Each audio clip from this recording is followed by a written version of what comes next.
Galbay di 17 pinjol ini resmi akan dibawa ke proses hukum karena memang pinjol ini sudah geram sekali karena banyaknya nasabah yang galbay. Ditambah lagi aturan tahun 2025 itu semakin membuat pinjol itu tambah bangkrut karena bunga dan juga dendanya diturunkan. Akhirnya pinjol tersebut marah, emosi terhadap nasabah yang galbay, akhirnya mereka akan memproses hukum nasabah yang galbay ini.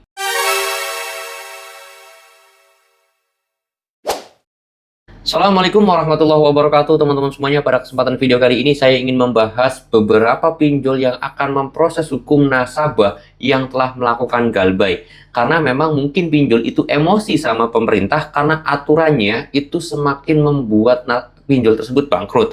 Atau pinjol itu nggak enak dengan aturan yang telah ditetapkan oleh pemerintah.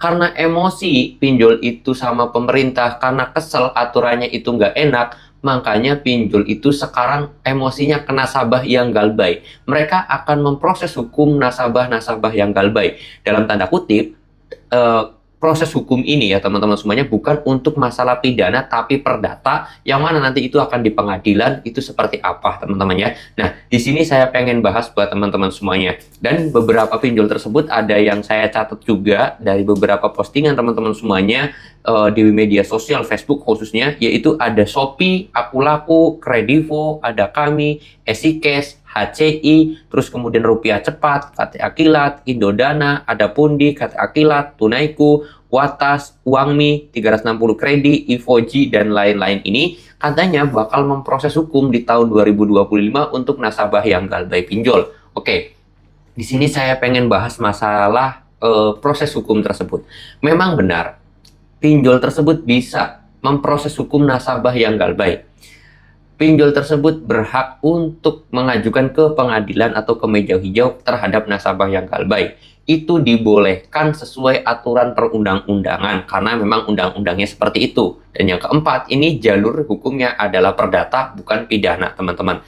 Nah, apakah perlu ditakuti ketika kita itu ke jalur hukum atau ke meja hijau? Sebenarnya sih nggak usah takut. Bahkan kenapa kok nggak usah takut? Karena sebenarnya nggak mungkin terjadi.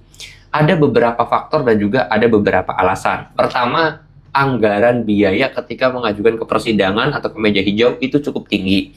Mana mungkin utangnya cuma sekian, 5 juta atau 10 juta atau 20 juta, terus biaya pengadilannya 20 juta, ya rugi juga, nggak dapetin apa-apa pinjol tersebut. Pertama itu. Lalu kemudian yang kedua adalah masalah penyelidikannya juga, itu nanti akan bermasalah. Nah, penyelidikan tersebut ini memang menjadi dua hal yang harus kalian ketahui.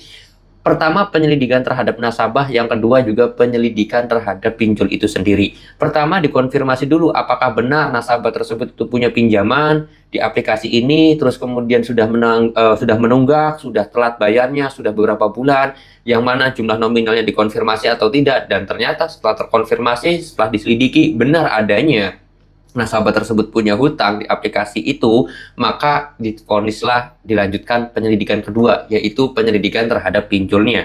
Apakah pinjol ini resmi OJK atau tidak? Apakah pinjol ini sesuai aturan OJK atau tidak? Apakah pinjol ini benar punya nasabah tersebut punya hutang dan yang lain sebagainya? Apakah pinjol tersebut sesuai aturan, sudah mengikuti aturan dari OJK, sudah sesuai SOP penagihannya, bunganya seperti apa, penagihannya seperti apa, denda keterlambatannya seperti apa, itu semuanya akan diselidiki dari kedua belah pihak, baik dari segi pinjolnya dan juga dari segi nasabah tersebut. Nah, disinilah pinjol sendiri sebenarnya sadar bahwasanya dia sendiri banyak sekali yang telah melanggar aturan. Pertama dari sistem iklan, lalu kemudian yang kedua juga dari masalah sistem bunga, tindak keterlambatan, terus kemudian cara penagihan. Mereka, saya yakin semuanya sadar bahwa mereka itu tidak sesuai aturan atau tidak mengikuti aturan daripada pihak OJK. Makanya pinjol-pinjol itu sendiri nggak mau mengajukan ke persidangan karena takutnya nanti ketika pinjol tersebut diselidiki, mereka semua yang bermasalah. Bisa saja lebih berat daripada nasabah yang galbay. Karena kalau nasabah yang galbay, mereka hanya divonis masalah perdata aja. Tetapi kalau masalah pinjol, ini malah bisa pidana karena banyaknya penipuan yang terjadi. Terus kemudian juga sangat berpotensial sekali untuk pinjol tersebut ditutup dari OJK-nya. Karena penyelidikannya sudah real dan juga de facto gitu loh. Artinya pinjol sendiri justru malu, justru takut bukan nasabah yang harusnya takut, tapi pinjol itu sendiri ketika dibawa ke proses hukum ya. Jadi harusnya nasabahnya yang lebih berani ketika diproses ke hukum, bukan masalah pinjolnya. Kenapa? Karena nasabah ya, kalaupun dia salah karena dia tidak membayar, itu hanya prosesnya perdata. Tapi kalau pinjol itu salah, dia akan masuk ke pidana, bahkan pinjol tersebut sudah pastikan diblokir atau dihapus izinnya oleh OJK gitu loh. Jadi yang ketakutan ketika membawa ke sidang itu pinjolnya, bukan nasabahnya. Tapi bang, ngancemnya kok mau bawa ke proses hukum, mau dibawa ke sidang dan yang lain sebagainya. Itu adalah cara dia berusaha untuk nakut-nakutin kalian. Kalau kalian gagal ditakutin atau kalian itu malah berani, saya yakin pinjol tersebut malah ngedon juga, DC-nya malah takut juga ketika nagih ke kalian. Seperti itu ya. Jadi perlu kalian ketahui, perlu kalian pahami masalah mekanisme persidangan dan yang lain sebagainya. Jadi tetap aja enjoy dan juga tenang, jangan panik, yang jelas jangan takut. Karena ketika kalian sudah berusaha keras sekuat tenaga, tapi faktanya belum bisa membayar cicilan pinjol tersebut, itu semuanya akan aman-aman aja dan tidak ada masalah sama sekali, oke? Ini buat teman-teman semuanya. Masalah teroran, ancaman, dan yang lain sebagainya, itu tidak akan pernah terjadi, teman-teman, oke?